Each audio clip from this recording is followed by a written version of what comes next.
Silent Hill 2 was a seismic shift for video games as a medium. This impression may not have been immediately apparent upon its release. However, the ripple effects are undeniable when examining not just the horror genre, but video games as a method of storytelling. It has thoroughly cemented itself as one of the greatest and most important titles in all of survival horror, existing in the same space as Resident Evil, which is often credited as birthing the genre as we know it. With such a lofty legacy, it's not surprising then that nearly a quarter of a century after the fact, Konami decided to fund a high-budget remake in order to capitalize on its ever-growing reverence. Well, the release of this surprisingly well-received effort by Bloober Team resulted in a surge of newfound popularity and relevance. Even if this recent release never happened, it would not be an exaggeration to say that the original Silent Hill 2 is one of the most over-discussed and over-analyzed games ever made. Whether we're talking about decades-old forum discussions, lengthy YouTube videos, much like this one, or even printed media. It's a title that's gone on to inspire many of its players to speak on their experiences in a way that few games can lay claim to. Silent Hill 2 doesn't feel like a product that was created solely for the sake of media consumption, rather an earnest expression of the human experience, and it did so by successfully reaching a place that few of its contemporaries achieved. This might sound dramatic, but Silent Hill 2 transcended its digital confines and touched the very souls of the individuals that watched the credits roll through their blurred tears. And I assume many of those same people are watching this video right now, nodding along with wistful nostalgia. Who wouldn't want to share such a powerful and moving experience with others? Well, ironically, for a long time now, that used to be me. You heard that right.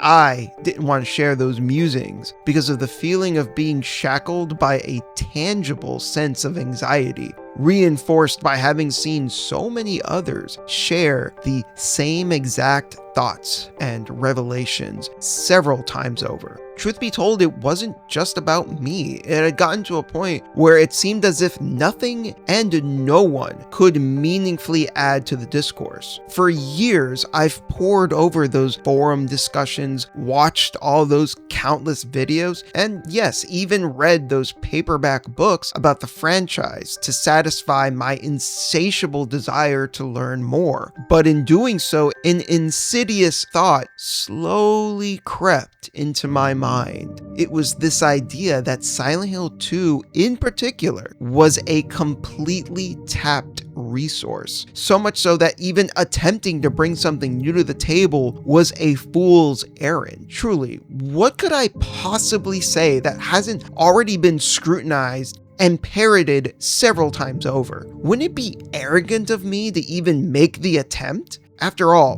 who am I at the end of the day? Just another lost voice within the vortex of discourse.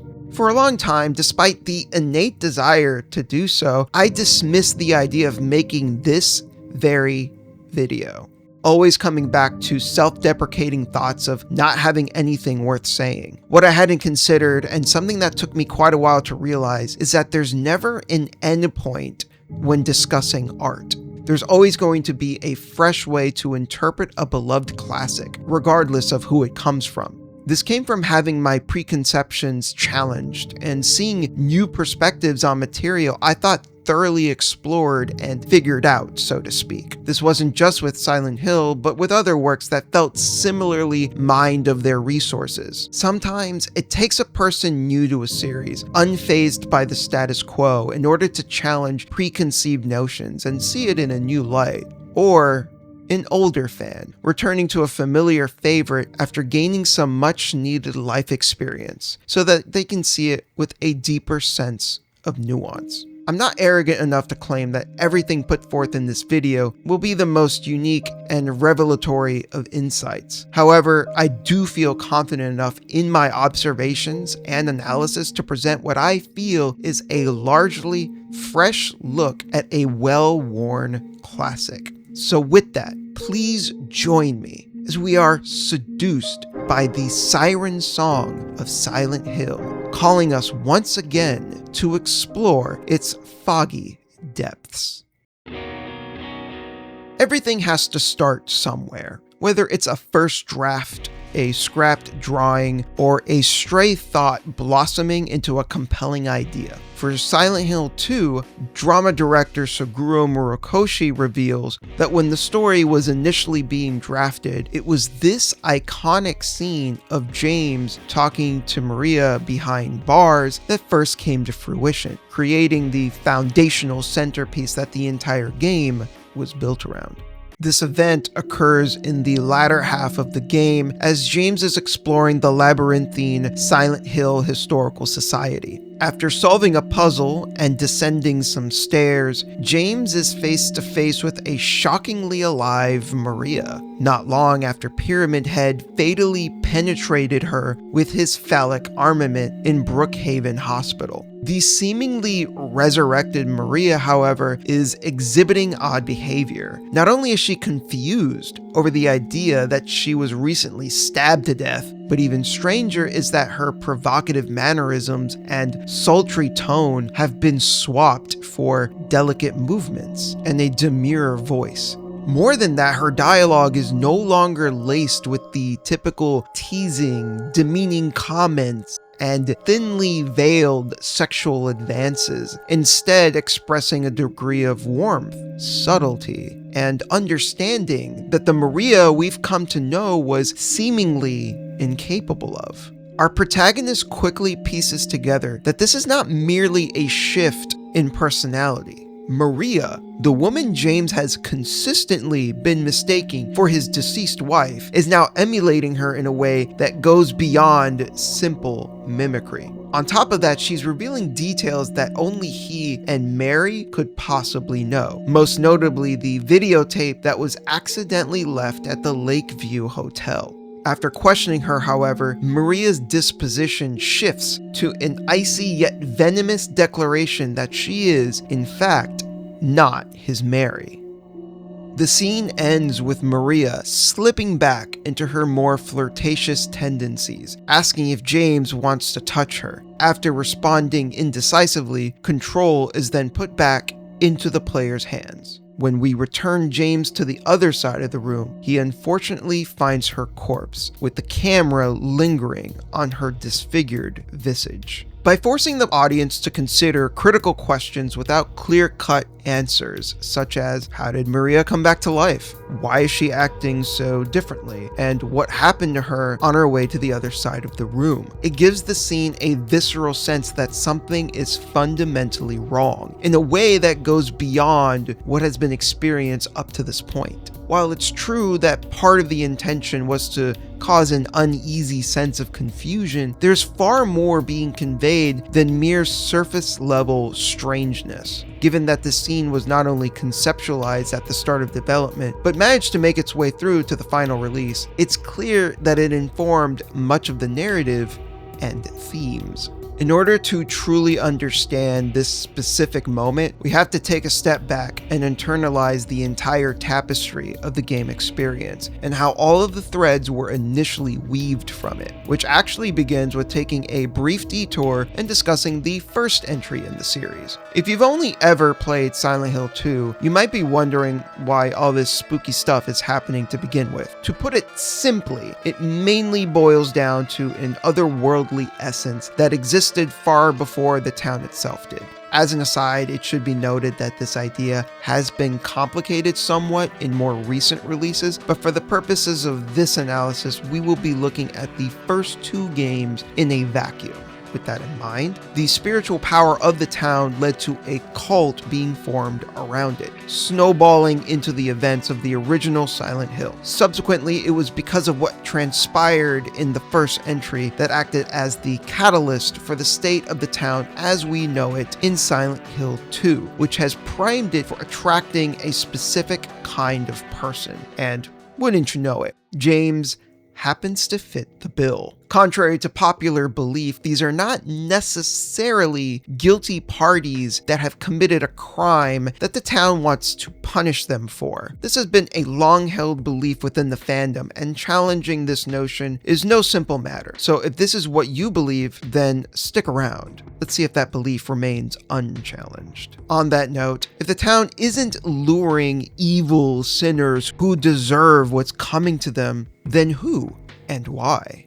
What is it that connects those that felt the undeniable pull to step foot in this strange little locale? To put it simply, it's those that carry with them a deep emotional pain.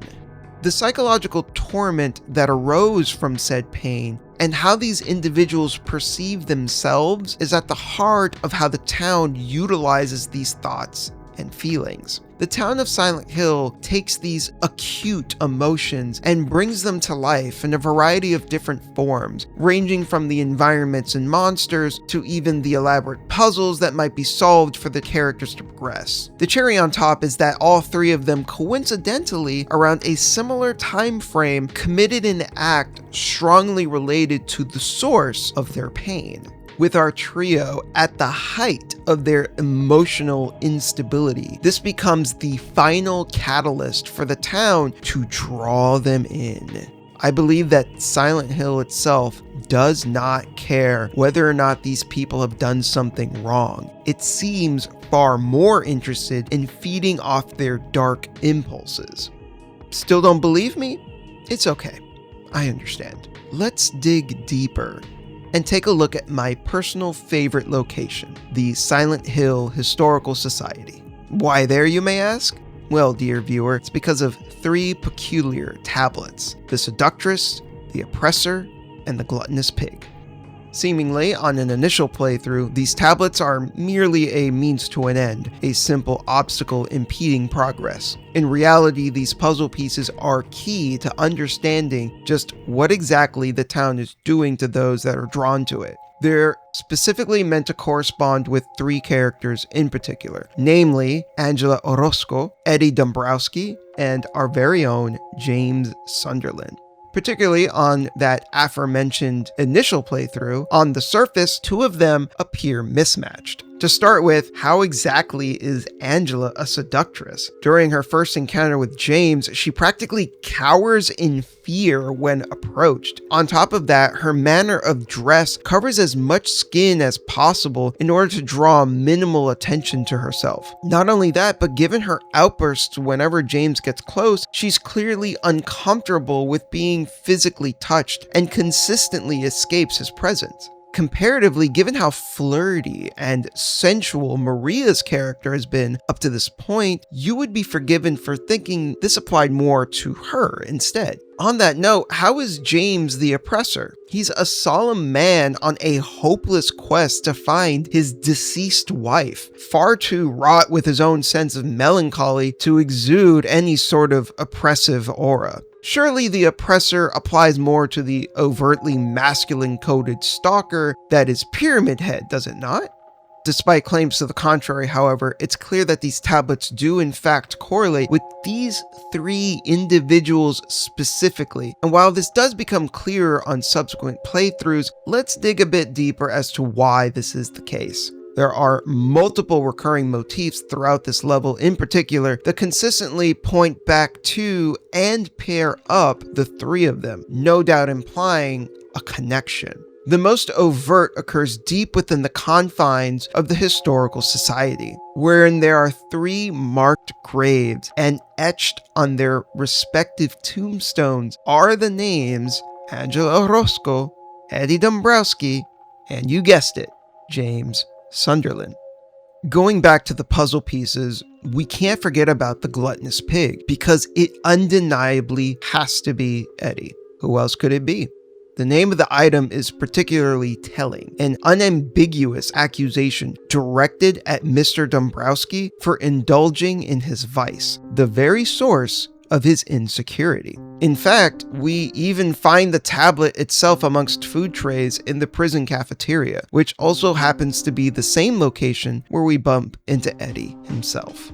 Now, despite all the imagery relating to metaphorical self-flagellation, there's been an aforementioned misconception that the town is actively punishing these characters for their supposed sins and inherent guilt. While there's a reason as to why this symbolism emerges so consistently, let's further push back on what has been the accepted narrative concerning Silent Hill 2's main conceit. Right before the boss encounter with Eddie himself at the end of the level, the cutscene contains his admission that he killed a dog and shot its owner in the leg.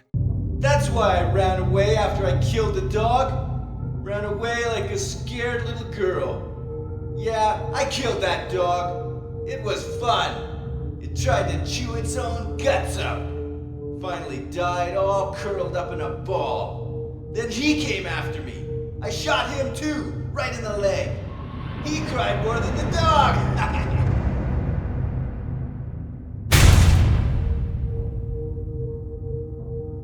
He's gonna have a hard time playing football on what's left of that knee. Interestingly, up to this point, Eddie's sanity has been slowly unraveling, becoming easily flustered, paranoid, and suspiciously defensive over the corpses that are coincidentally in his vicinity when James encounters him. From my estimation, his behavior is less due to guilt for what he'd done, and more so comes from the fear of getting caught. Indeed, he had never shown any remorse for his actions, merely deflecting blame and offering weak appeals to his innocence. It wasn't me. I didn't do it. Do what? I didn't do anything. I swear. He was like this when I got here. My name's James. James Sunderland. Eddie. Eddie.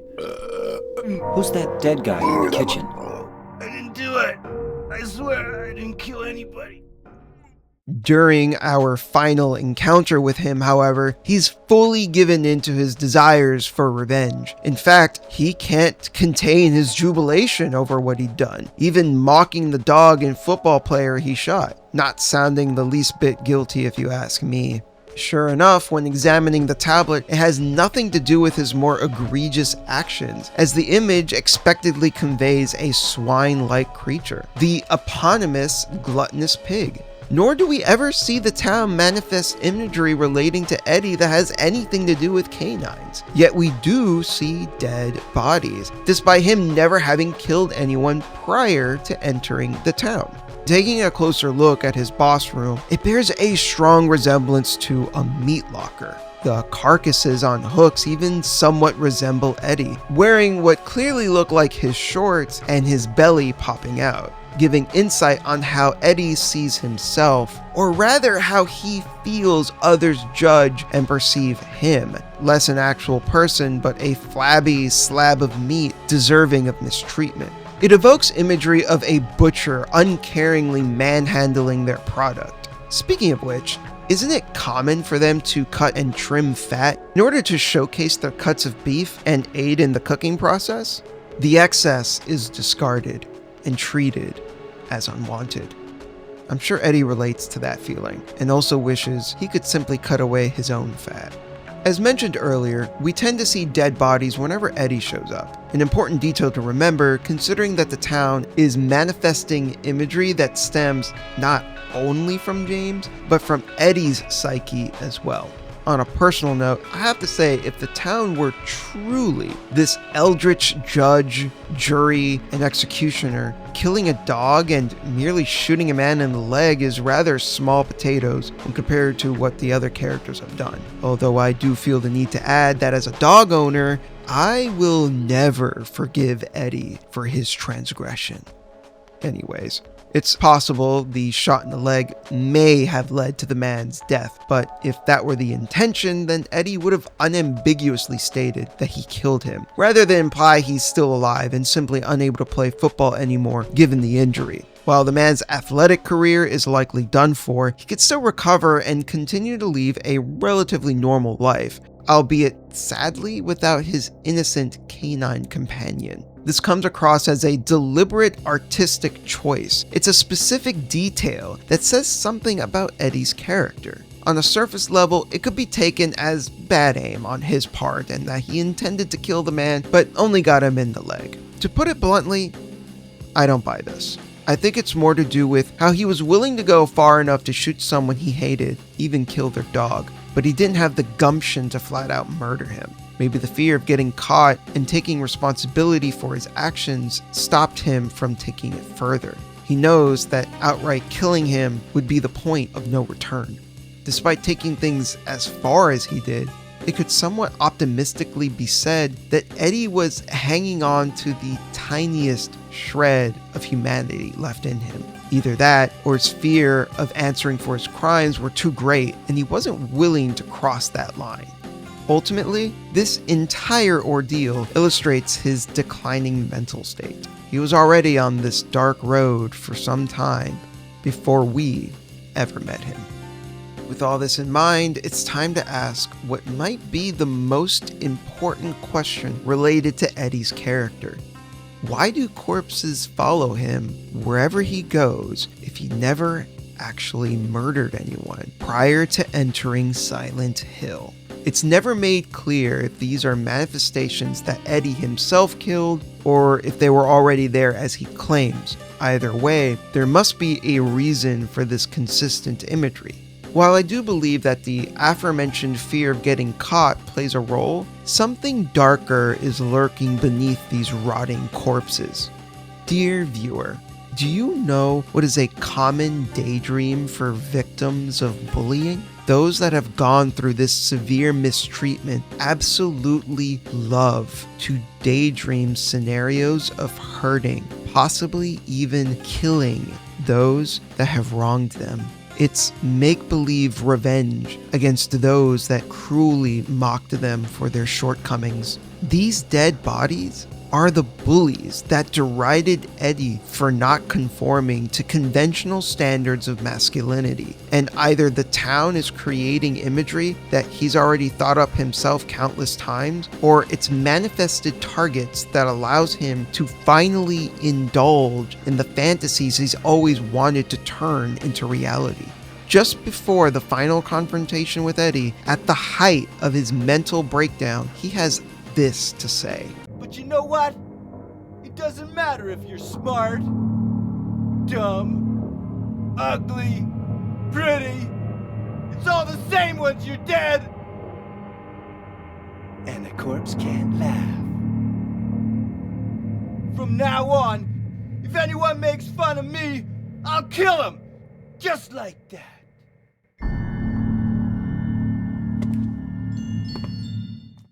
The same person who has largely been portrayed as pathetic has now become a tangible threat. This is more than Eddie mentally cracking and crossing the threshold of lost sanity. It's acceptance for who he is and what he wants. For what seems like the first time in his life, he finally has pride in himself for what he's done, as if he accomplished something worthy of praise. The irony, of course, is that all he's done is let go of the last vestiges of humanity that kept him in check. It's clear that these Stygian desires have been stewing for a lifetime, and they've reached a breaking point in a place that has allowed him to satisfy his contorted desires. Eddie's piece of the puzzle focuses on the source of his mental anguish, the constant fat shaming he endured throughout his life. Running things back to the Woodside apartment where we first met Eddie, there are posters of football players up on the walls near him, and nowhere else in the entire building.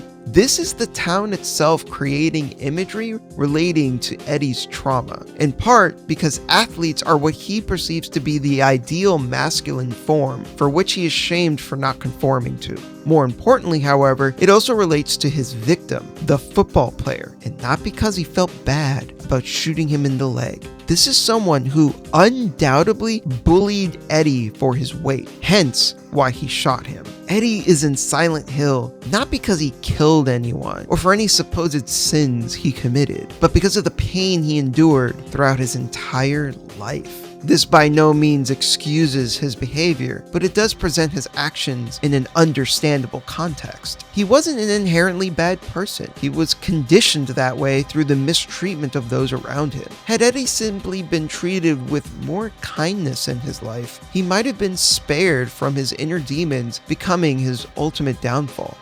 Eddie is the gluttonous pig, not truly because of his physical weight, but because of the emotional weight he carried through years of abuse. This leads us to the Seductress tablet. Most people playing Silent Hill 2 for their first time will more than likely believe this is meant to be solely attributed to our sultry companion, Maria. In reality, this was some clever misdirection, given how the label is seemingly a mismatch for Angela. Maria has gone out of her way to flirt, tease, and literally seduce James, while Angela has been the polar opposite. Now, despite my implying that this doesn't have anything to do with Maria, there is reason to believe that it can be attributed to both characters. The town of Silent Hill is swimming around the minds of our three central characters and having a bit of fun with the contents they're in. Since all of them have been in the town for an extended period of time, and at this point are all wandering around the historical society at the same time, we're seeing a prominent overlap in what is being conjured for all three of them. We already saw some of this back in the Woodside apartments, but the intensity has been ramped up, and we begin to see more vivid depictions of what ails our three central characters. In some way, this escalation represents how much closer the three of them are to uncovering their own truths, or more specifically, why the town called to them to begin with. So while the Seductress tablet is in fact supposed to represent Angela predominantly, since we're playing as James, his perspective has an effect on what he sees. An example of this would be the multiple messages, letters, and warnings he stumbles across in the game. Two especially damning ones that directly call him out by name. There's the message in the Otherworld variant of Neely's bar. If you really want to see Mary, you should just die. But you might be heading to a different place than Mary, James. And then there's the awkwardly named Key in the Park letter. Or perhaps you are a fool. The truth usually betrays people. I wasn't looking for the truth. I was looking for tranquility. If you do not wish to stop, James, I pray to the Lord. I pray to the Lord to have mercy on your eternal soul. It's clear that these messages did not exist as we currently see them prior to James entering the town. It was his influence that molded them into the writing that we see. It's also not a coincidence that the only two times he's called out by name, there is an allusion to the afterlife and that he will be judged poorly. This is what James subconsciously believes he deserves, a belief that taints much of what he sees and experiences throughout the town. Continuing with this line of thought, when James is looking at the three tablets, they all have different meanings for him. The Gluttonous Pig still likely refers to Eddie, but also reveals James's disposition towards him. Despite acting cordial, our protagonist clearly does not think highly of Eddie. On the contrary, he actively looks down on him, an idea reinforced by the camera work and scene blocking. James is quite literally towering over Eddie in nearly every scene they share. Most notably, when looking back at the initial cutscene in the apartments, we're treated to a disgusting display as Mr. Dombrowski hugs a toilet bowl while vomiting profusely. All the while, Mr. Sunderland appears as this imposing figure gazing downward. This visually emphasizes how pathetic he appears. In this moment, he's not unlike a lowly swine with an upset stomach after eating too much. Not long after this scene, James himself couldn't hide his contempt for Eddie in the bowling alley, and who can blame him? After all, This town is full of monsters. How can you sit there and eat pizza? She said she was fine by herself. She said a fatso like me would just slow her down. Forget you. interestingly, the camera work and scene blocking also reflect James's shifting perception of Eddie, from looking down on him to eventually, by the end of the game, fully acknowledging him as a threat, reflected in how they end up at eye level. When James looks at the Oppressor, however, he's definitely attributing it to Pyramid Head, which is incredibly ironic. Finally, the Seductress, from James's perspective, is being attributed to Maria, and definitely not Angela, as there's no reason for him to view her in such a manner. Seduction has the obvious sexual connotations, which correlate strongly with Maria's teasing dialogue and flirtatious mannerisms, but taken another way, to seduce also means to be led astray. While there has never been a definitive confirmation stating one way or the other, it's possible that James cheated on his wife while she was sick. Whether he did or didn't, however, it's undeniable that he thought about it, given the undercurrent of eroticism that is apparent with most of the monster designs. The bubble nurse enemy is especially damning, considering that James was in and out of the hospital while taking care of Mary, all the while likely leering at the nurses during his visits and feeling guilty over it. In regards to seduction, it speaks to Mary's role in Silent Hill 2. Her existence represents his desire to be led astray, due to his inability to actually confront what he has done, like Angela herself said. But you're the same as me. It's easier just to run. Besides, it's what we deserve. No, I'm not like you. Are you afraid?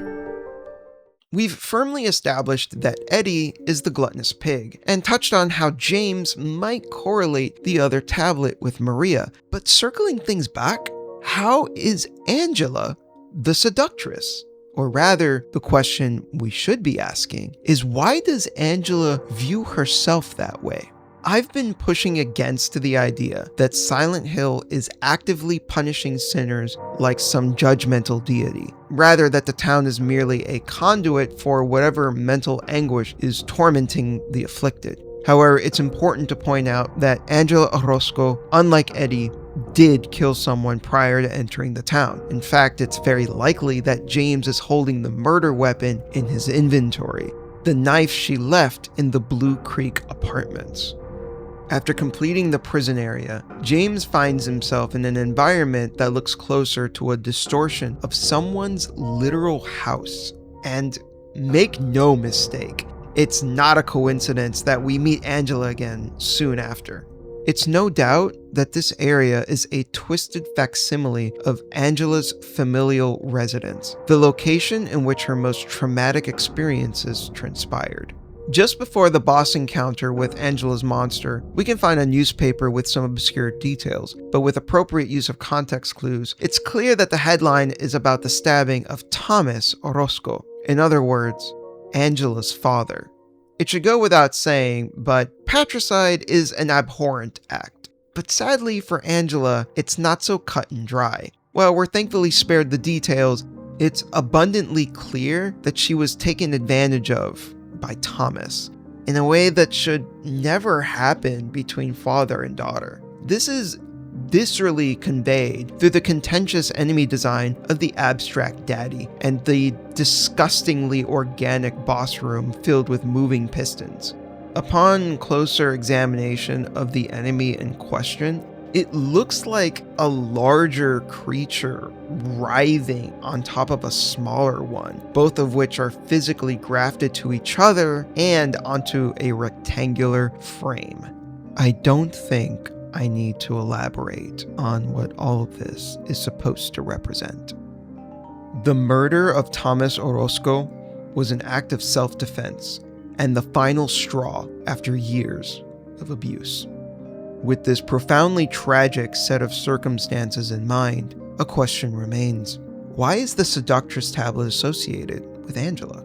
If the town were punishing her for any supposed sins that she committed, patricide would have been the primary focus. Despite that, the conjurations of the town seem to treat it almost as an afterthought. To get to the heart of the matter, we need to learn about Angela herself and not simply what befell her. Firstly, the tablet is found inside of the prison showers. This is unfortunately apt because victims of SA have a habit of showering excessively. For women, far more than men, society has instilled the outdated notion that they must remain pure and that sexual conduct somehow taints that purity. The violation felt during SA coincides with a feeling of uncleanliness, resulting in habitual showering more than is necessary, as it becomes a coping mechanism. With this, her conservative manner of dress also comes into focus. On top of not wanting to draw any attention to herself, it minimizes the possibility of her skin being touched, which would trigger memories of her abuse. In fact, even though James didn't actually come in physical contact with Angela, just approaching her was enough for this to happen. What about that? Will you hold it for me? Sure. No problem. If I kept it, I'm not sure what I might do.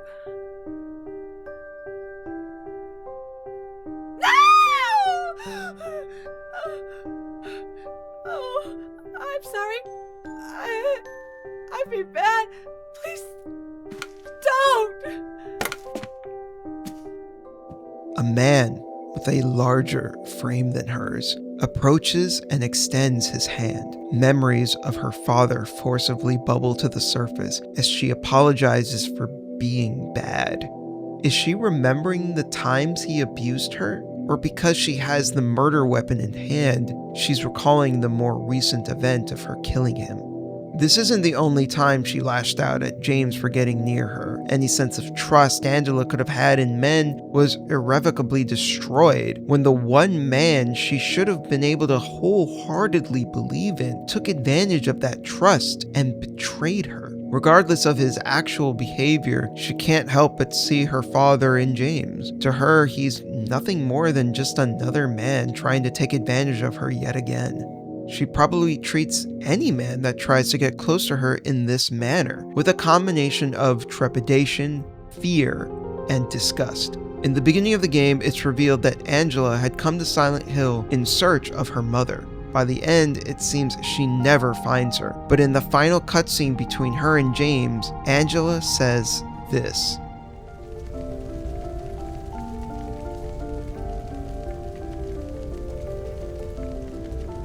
Thank you for saving me.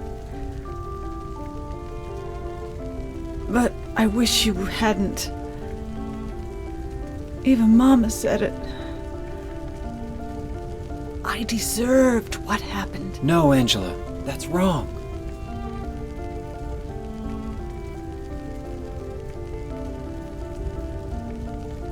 No, don't pity me. I'm not worth it.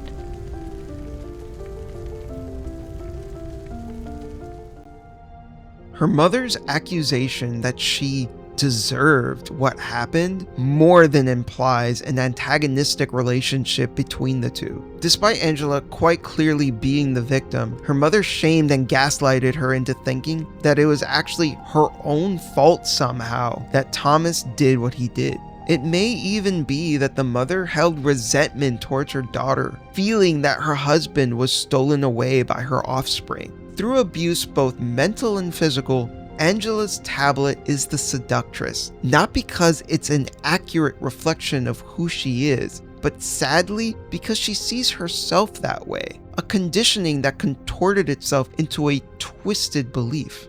Angela isn't being punished because the town deems her worthy of such. It's because through no fault of her own, she was convinced that this was what she deserved. Out of all the characters in the entirety of the Silent Hill series, Angela is one of the most tragic. Now that we've thoroughly discussed the reasons why Eddie and Angela are in Silent Hill and how the tablets represent their inner turmoil, we now have to come back to the man of the hour, Mr. James Sunderland, the Oppressor himself. As stated previously on an initial playthrough, it would make sense to attribute the tablet to Pyramid Head, and in an ironic twist of sorts, this would technically be correct, because what has become the mascot of the series is a monster born from James and represents the very reason why he's in Silent Hill. Still suffering from his delusion, James is not aware of this when he comes across the tablet initially. To him, it's just part of another obstacle the town is throwing at him, hindering his ill-fated quest to find Mary. Speaking of encountering the tablet, he does so in the prison area of the Silent Hill Historical Society, and more poignantly, within a jail cell. After James procures the tablet, the cell door mysteriously locks itself, refusing exit. For a moment, you don't know what to do. Did you miss something? Is there a key you need to find? Or worse, did you just make a horrible mistake and now you're stuck here? Thankfully, the door eventually unlocks itself, providing relief for the player. Yet curiously, there's no reaction from James himself. No cutscene to visualize his distress, no flavor text to spell out panicked thoughts, almost as if some part of him found this potential fate a fitting one. That is to say, this small moment expresses how James sees himself as an oppressor that deserves incarceration. As I've been alluding to, this reveals to the nature of the town's manifestations and how they tie back to James. They are in some fashion or another tethered to his feelings of guilt and his desire for punishment. James cannot forgive himself for what he did to Mary. This leads us to why so many fans have come to the conclusion that the town of Silent Hill is a judgmental figure, when the reality is that all of it stems from James himself. When looking back at the symbolism regarding Eddie and Angela, it had everything to do with the source of their mental anguish, mainly Eddie's fat shaming and Angela's abuse. The exact same can be said for James. The environments, monsters, and puzzles, they're all connected to Mary, how they treated each other, and the guilt he feels for not just what he did, but everything related to her in the past 3 years. To illustrate this idea, let's take a look at the lying figure, the first monster encountered in the game. At a glance, it's a disgusting, shambling creature that looks like it's constrained by a fleshy straitjacket, all the while spewing harmful liquids at James. Despite these distasteful features, the undercurrent of eroticism mentioned earlier is present in the lying figure's design, as the creature sports what can strangely be described as a sexy thong and prominent butt cheeks. This represents how James would find himself revolted when looking at his disease-riddled wife, yet could still see the features that continue to arouse him. This single enemy symbolizes an intense conflict of emotions: disgust, pity, lust, shame, and yes, guilt. Guilt for being superficial, guilt for still thinking about sex when she's dying, and guilt for not being able to do anything to save her. The name of the creature is also significant, particularly the word lying. On one hand, given that Mary spent most of her time in a hospital bed, she was quite literally a lying figure. However, if taken another way, it represents deception. But who is the one being deceitful? It's doubtful that Mary herself was ever duplicitous. Now, could she be described as dissonant? Yes, but that's not the same as being actively dishonest. Mary did not want to continue her painful existence, but the fear of what comes after death still took hold. Despite holding these contrary feelings, there's ironically no contradiction here. They're both honest and sincere expressions of how she felt. I believe the falsehood stems from James himself. He used the disease as a scapegoat for his feelings and behavior. But whether he's aware of it or not, he understands that he has no one to blame but himself. Since the monsters in Silent Hill are ultimately James's projections, he is in fact a lying figure, deceiving himself and others around him. It was his self-delusion that fabricated Mary's death of that damn disease 3 years ago. And it was through that self-deception that he unknowingly persuaded others into believing he's of no harm to them, when in reality, he's a murderer. In fact, he even pulls the wool over the eyes of those who are undoubtedly the ones most sympathetic to his plight, the player. Particularly during that first playthrough, he gets us to believe that he had nothing to hide when that was far from the truth. This even happens during the first real encounter with the lying figure. After defeating it, James picks up the radio, and through garbled static, we hear this. Oh, yeah.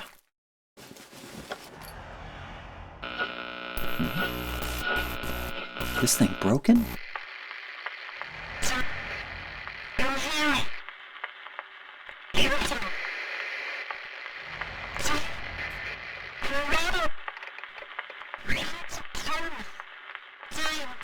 What the?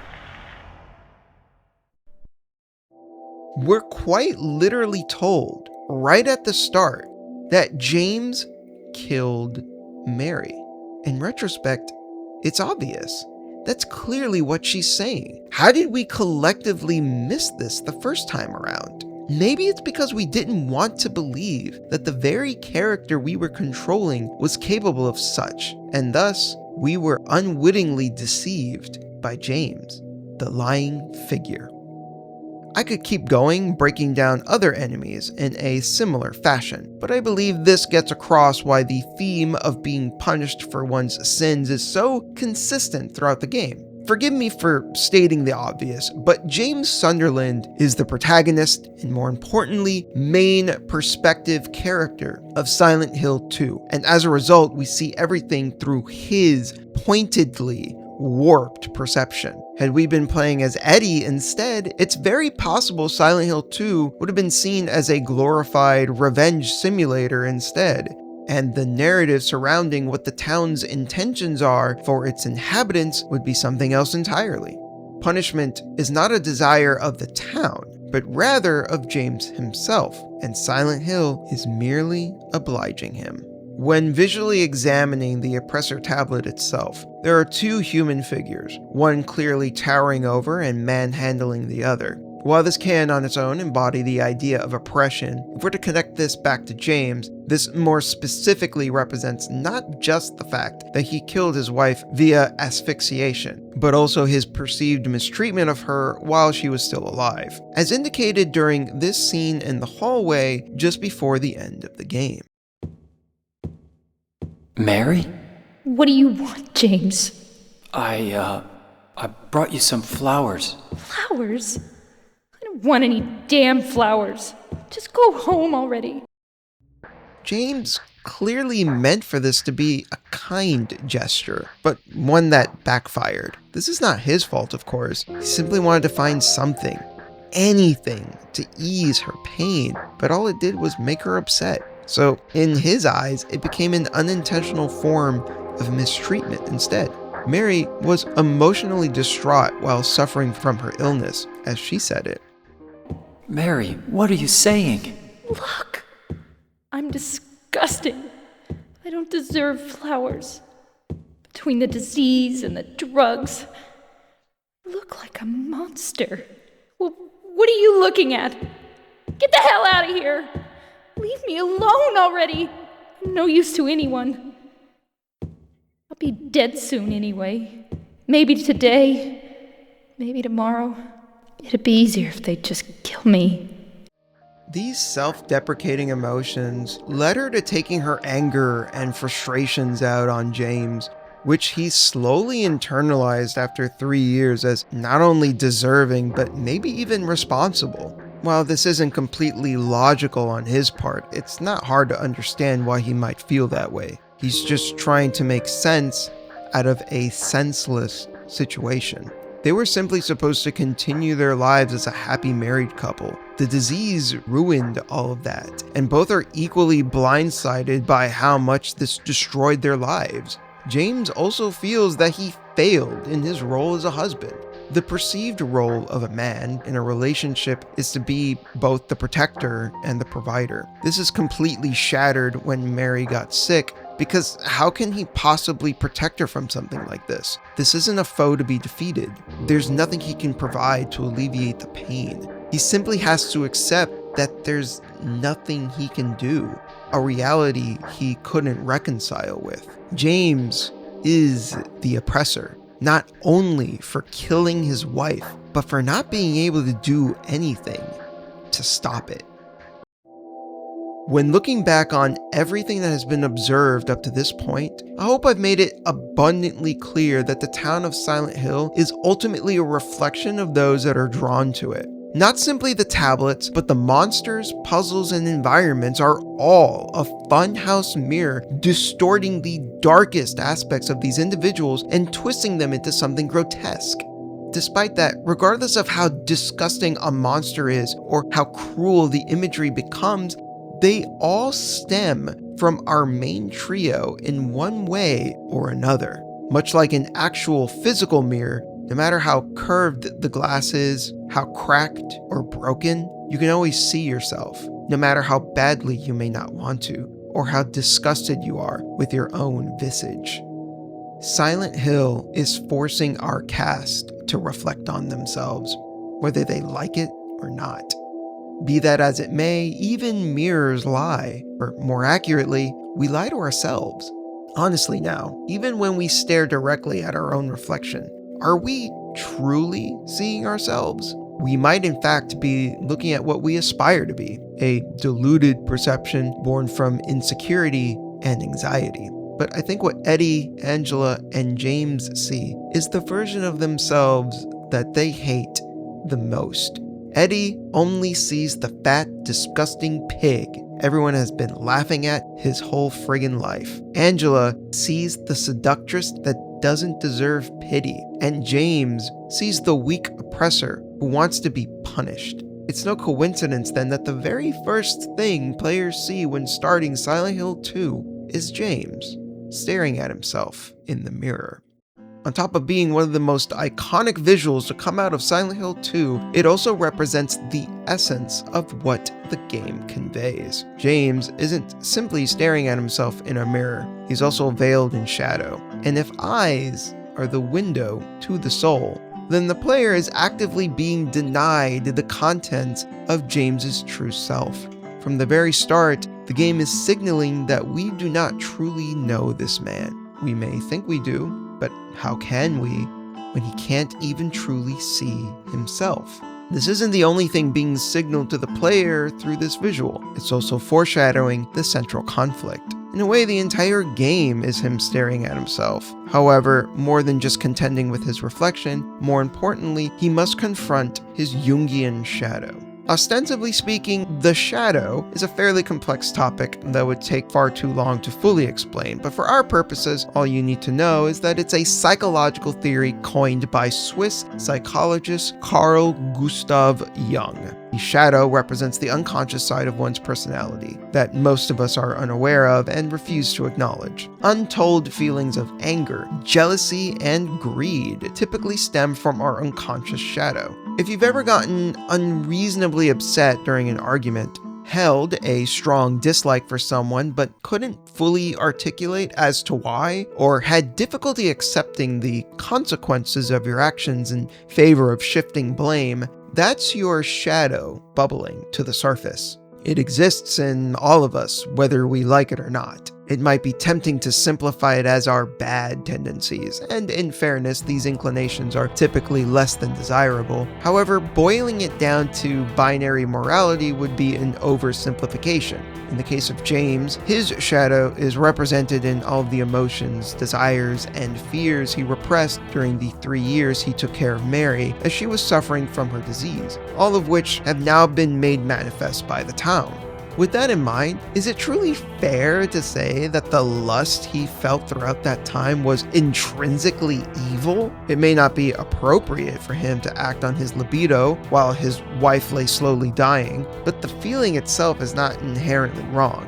In fact, all of his feelings during that time are understandable and even relatable, which may be uncomfortable to admit, but if we all take a moment to look within, we know this to be true. It makes sense for James to feel resentment towards Mary after years of her verbal and emotional abuse. It's sad to say, but regardless of how much he truly loved her, that would wear anyone down. Her mood swings of wishing for death and casting James away, only to plead for him to stay and express her desire to keep living, can become a mental strain, sowing the seeds of discontent.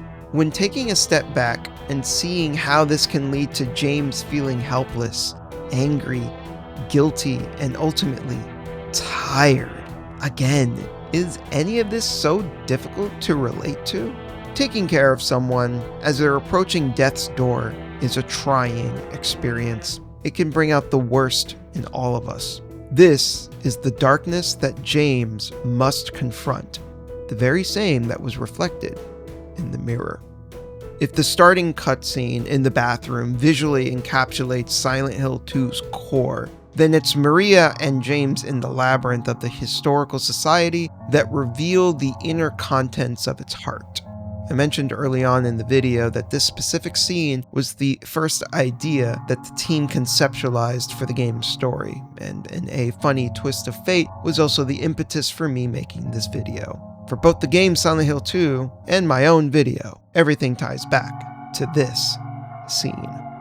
First and foremost, I don't believe it was an arbitrary decision for this to have taken place specifically in the Silent Hill Historical Society. In fact, I'd argue this extends to all of the game's major areas. The apartments towards the beginning likely reflect home life for James and Mary, while the hospital echoes the 3 years she spent getting treated for her illness. By comparison, the third area is more abstract in how it relates back to our central characters. While James and Mary did come to this location during their vacation, the visit itself is less significant than what it represents thematically. For all intents and purposes, a museum is an institution that preserves and documents the past. More than that, museums offer an opportunity for one to examine and reflect upon what has happened in history.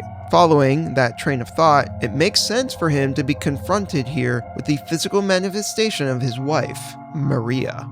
Unlike the creatures that stalk the streets, Maria isn't simply another amalgamation of flesh and psychological torment, as she comes across as sentient and self-aware, almost as if she's an actual person despite specifically stemming from James's unresolved feelings towards his wife. During the Born from a Wish segment, which takes place shortly before Maria meets James for the first time, we're confronted with a distinctly different character. Her sultry self-assuredness is absent, replaced with a sense of loneliness and a lack of purpose, all the while grappling with existential dread through her interactions with the enigmatic Ernest Baldwin. Ernest himself could possibly be another creation of the town, or maybe even a spirit that refused to pass on due to loose ends that were not resolved during his life. Through Ernest, Maria demonstrates her empathy by assisting him with his misguided attempt to revive his daughter. This is not unlike James himself. Both have deluded themselves into embarking on their futile quest, and they rely on Maria to help them eventually acknowledge a truth they already knew, but weren't ready to accept. This version of Maria is unique. Not quite the Mary she is ostensibly a doppelganger of, but also not the same individual as we knew her from the main game. If anything, she's more akin to a lost child who had been separated from her mother. After assisting Ernest, which likely allowed him to pass on, she appears to briefly contemplate ending it all until her character's agency is seemingly stripped away the closer she gets to James, almost as if she's being overwritten.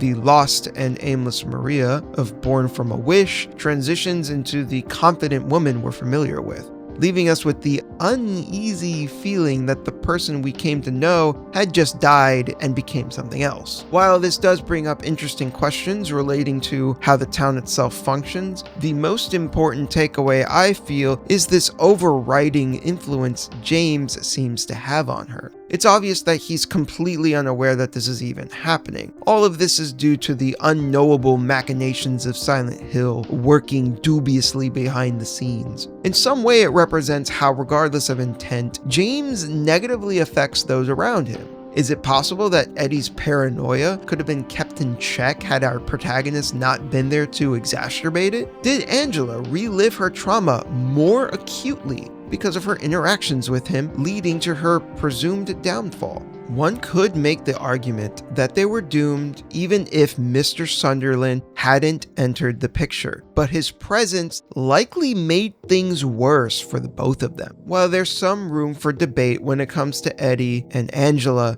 the fact remains that if it hadn't been for him, Maria would not have been brought into existence, particularly one filled with pain and suffering, all because she was born from a wish. His wish. Who she was before she met James sadly doesn't seem to matter anymore, as Maria now subsists in this paradoxical limbo where her purpose is to both comfort and torture him, which is exactly what he wanted. It's never made clear if Maria ever becomes fully self-aware of who or what she actually is, but what is evident is that she used to have a will of her own, one that has been seemingly robbed from her. What do I do now?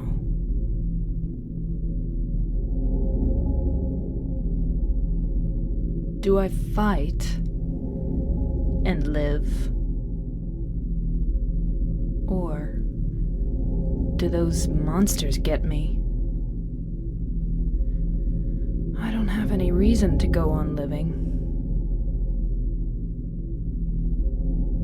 But I'm scared to die.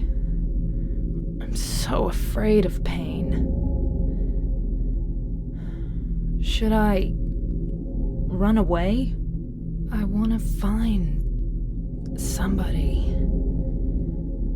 I don't like being alone.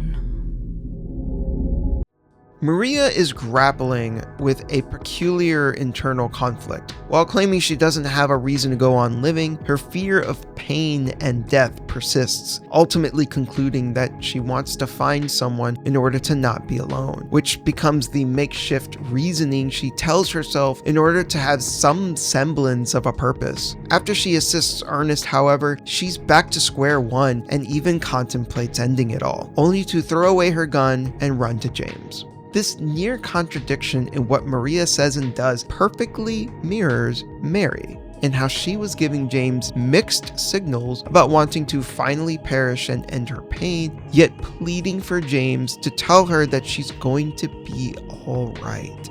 It's interesting then that as she gets closer to James, that's when both her agency is stripped away and her personality shifts. Mary also had a change in personality when she contracted the disease, going from a kind and gentle woman to becoming bitter, cynical, and prone to mood swings. It's likely that Maria isn't simply an idealized version of Mary, but was created from James's memories of her, and to a lesser extent, Laura as well, given this inner monologue.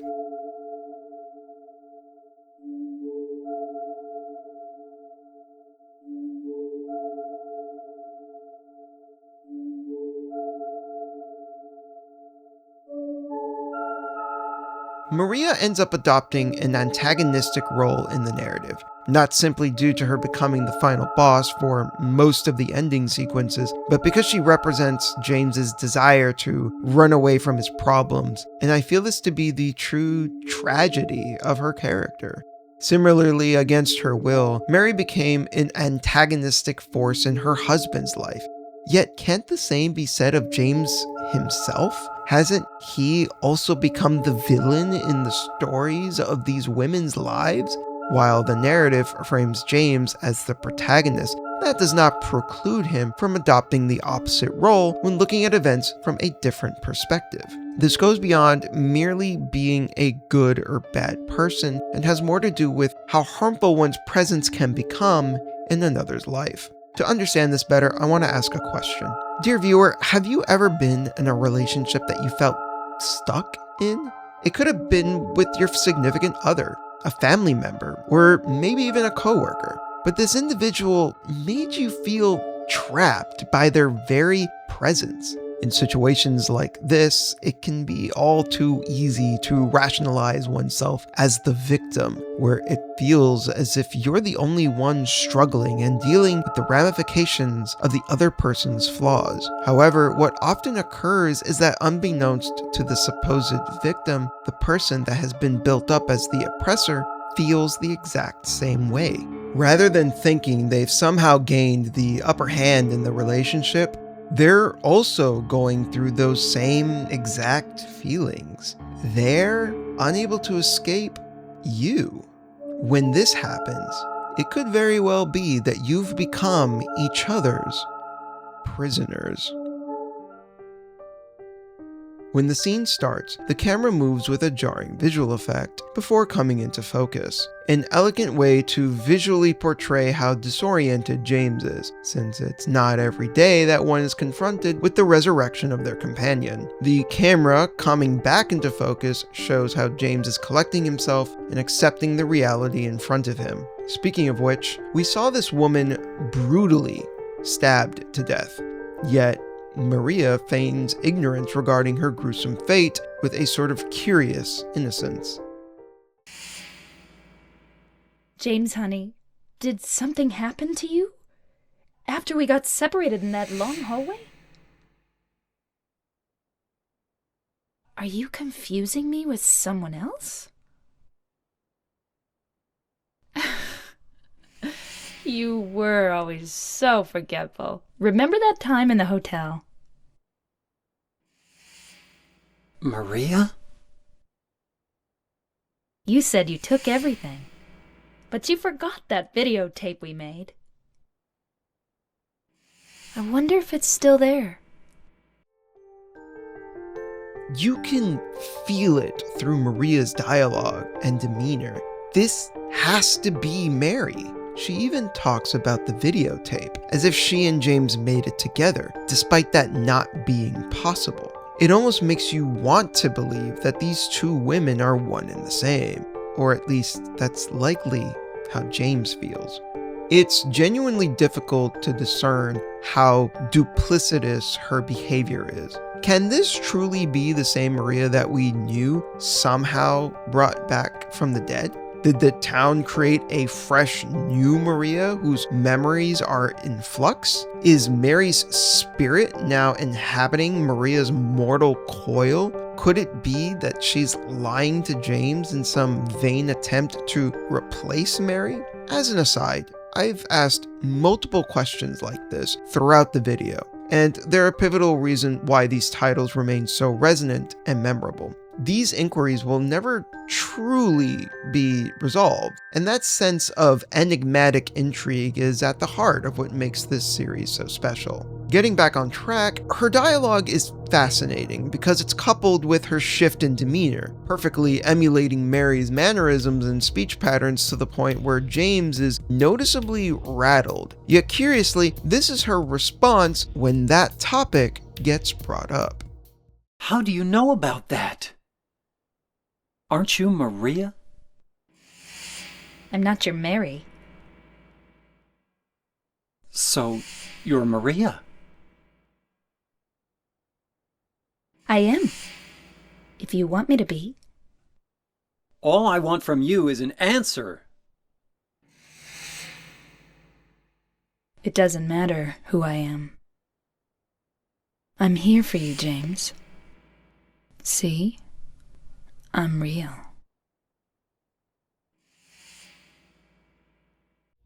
When her identity is questioned, rather than affirm James's inquiry, she instead denies who she's clearly a doppelganger of, with absolute venom in her declaration. Mary's warmth is gone, replaced with the coldness of Maria. This is in part a callback to all the times James mistook Maria for Mary, but there's more behind the sharpness in her response.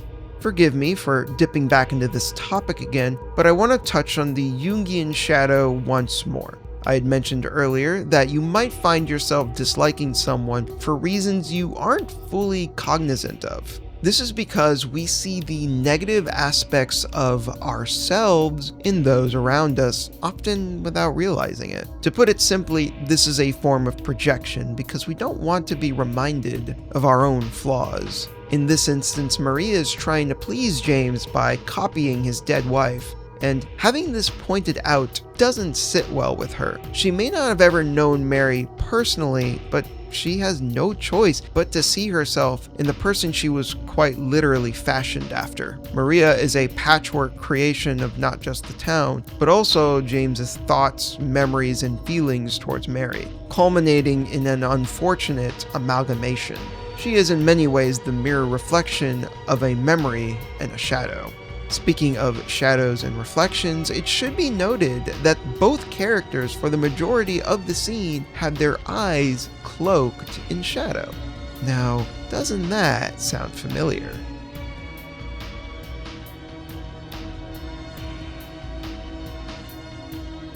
Let's touch on the imprisonment motif. For as much as James imagines himself as deserving punishment, the bars are more than just a retread of his desire for incarceration. At first glance, it comes across as if Maria, not necessarily James, is the prisoner. Yet when taking a closer look at her side of the room, the bed behind her looks exactly the same as another one revealed later in this flashback.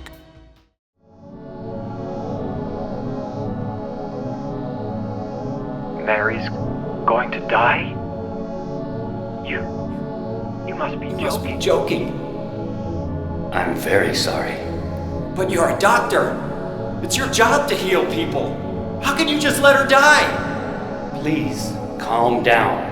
As her doctor, I promise I'll do what I can. But there's still no effective treatment for her condition.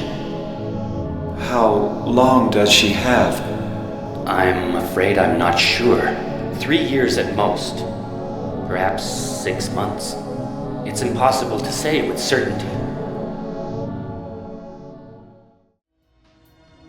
Considering James is speaking with a doctor, we can assume that her side of the bars is in fact a facsimile of Mary's hospital room.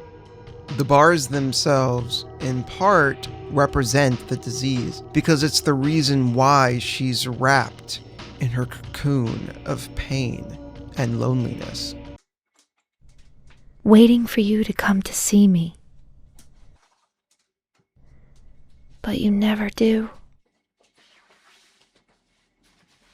And so I wait, wrapped in my cocoon of pain and loneliness. As suffocated as he felt taking care of his sickly spouse, Mary was quite literally trapped in her hospital room. It became her prison, one partially constructed by James, as he found it more difficult to visit his wife, intensifying her feelings of isolation. She felt trapped, unable to live her life anymore, and the one person she relied on for even a semblance of normalcy and happiness struggled to be there for her. The cocoon of pain is not exclusive to Mary herself, but also encapsulates what could have been between her and James. Had it not been for the disease, their lives could have continued to blossom into a beautiful butterfly. Instead, what emerged was a moth of death and decay. On that note, one of the major attacks of the final boss, whether it's the Maria or Mary variant, is a swarm of black moths. As I've been breaking down the individual components of this scene, you might be asking yourself, that's all well and good, but what is the grander thematic aspiration behind it all? Or to put it more simply, what does it all mean? Before I answer that, something I have always felt to be a misconception about the function of analysis is that it boils down to unearthing authorial intent. On the surface, this sounds about right. What else am I doing but telling you what the team was collectively trying to say through their work? In reality, it's not so simple, and there is so much more to finding and deriving meaning in art than misguidedly playing armchair psychologist. I don't know the people who made Silent Hill 2, and even if I did, that doesn't and shouldn't matter when it comes to analyzing a given work. Otherwise, only their closest friends, relatives, and therapists would be worthy of making this type of content, which simply isn't true. Like many video games, this was made by a collective of individuals that all had their own backgrounds, worldviews, and inspirations that they all consciously and unconsciously poured into this project. Even if I were to point out that Masashi Tsuboyama was the director of the game and likely the overseer of everything that went on, that does not make him the final word on what Silent Hill 2 is or isn't, as that arbitrarily diminishes the contributions of the team. This is part of what makes collaborative efforts so beautiful. It's all of these creatives coming together to produce something that otherwise would have never existed. We would not have gotten the iconic Pyramid Head had it not been for Masahiro Ito. The FMVs would not be so haunting had it not been for the personal touch of Takayoshi Sato, and who knows how the story would have ended up had it not been penned by Hiroyuki Owaku. The point that I'm making is that everyone was not only instrumental in shaping this title into the monolith it has become, but it was also because these specific individuals forming the collective known as Team Silent had fostered just the right environment to thrive creatively and make something special, which in turn makes it that much more challenging to point out where one person's work begins and another one ends. It would be impossible to single out what each of their intentions were for everything they made. And even if we did, that would not magically lift the veil of the true meaning behind the game. All of this to say, my take on this scene, and by extension everything else I've said about the game, is not a definitive statement on the intent behind it, but rather the meaning that I've derived from it. So with that, here's my conclusion. This was mentioned earlier, but it bears repeating. The jail scene is the centerpiece that defines the entirety of Silent Hill 2. This isn't simply a thesis statement on what this specific moment means in isolation. It's revealing what I feel is at the heart of everything we've discussed thus far. Maria isn't simply a sexually idealized version of James's wife. She's also a very real part of who he is. Much like how he was staring at his reflection during the intro, he's doing much the same here. Facing yourself and truly contending with one's internal suffering, as well as the pain caused towards others, regardless of intent or method, is an agonizing prospect. It might be easier to run away or even lie and pretend otherwise, but ultimately, there's no hiding from yourself. This scene truly is the cocoon of pain. The pain James feels within himself, the pain he caused others, and the pain that comes from not wanting to acknowledge it. While they're not immediately present, I think the multiple stools on James's side of the room is a way of getting across that they're here in spirit, because Eddie and Angela are thematic extensions of Mr. Sunderland. They dealt with their own struggles by embracing them in destructive ways. In Eddie's case, he lashed outward, while Angela did the inverse and admonished herself over what happened. All the while, James essentially did both. Silent Hill 2 has always been a game about not wanting to look at yourself, but being forced to do so. When it really comes down to it, James would rather travel through the depths of hell than actually see himself for who he truly is, and moreover, accept the shadowy reflection solemnly staring back. Silent Hill 2, like all great works, inspires those that experience it, but perhaps it was a little too good at this. That might sound strange, but I wasn't the only one who felt that this game had been done to death and that any further exploration would be an exercise in futility. This isn't necessarily anyone's fault, but this was the reality for the fandom, and thankfully this is starting to change, and hopefully this video plays some part in that. If I were to boil down my videos to their most pure essence. It is to prove that there is no such thing as a final word on any piece of art. Yet despite that, I still fell into this trap with Silent Hill 2, and it took so much for me to make this video and prove to myself the validity of my own ethos. I can now confidently state, what should have been obvious to me and everyone else, that Silent Hill 2 still has so much to offer. Others will find this game for the first time with different backgrounds, perspectives, and life experiences, all of which will influence their own points of views, resulting in completely new ways of looking